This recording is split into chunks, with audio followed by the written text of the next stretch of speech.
Apa artinya merah kefet atau melayang-layang dalam Kejadian 1 ayat yang kedua? Saudara baca deh, dalam Kejadian 1 ayat 2 dikatakan di sana, Roh Allah melayang-layang di atas permukaan air. Atau dalam bahasa Ibraninya, Veruah Elohim merah kefet al pene hamayim.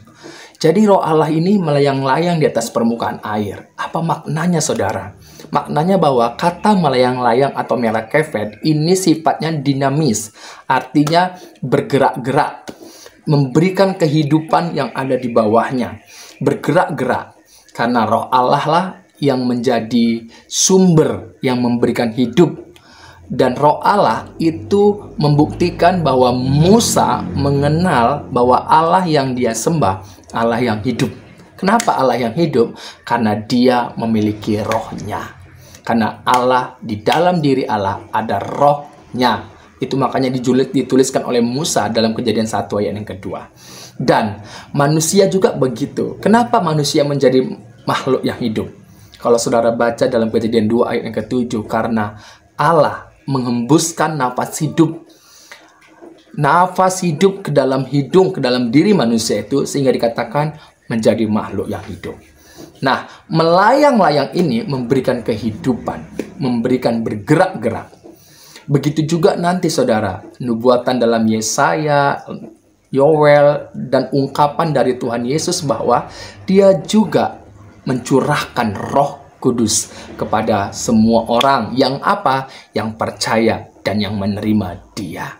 Apa yang diterima? Bahwa karya keselamatan yang Allah kerjakan, bahwa dia menjadi manusia, firman Allah menjadi manusia, ya, sehingga menyelamatkan hidup saya dan saudara. Jadi orang yang percaya menerima Tuhan Yesus Kristus, itulah yang menerima curahan Roh Kudusnya.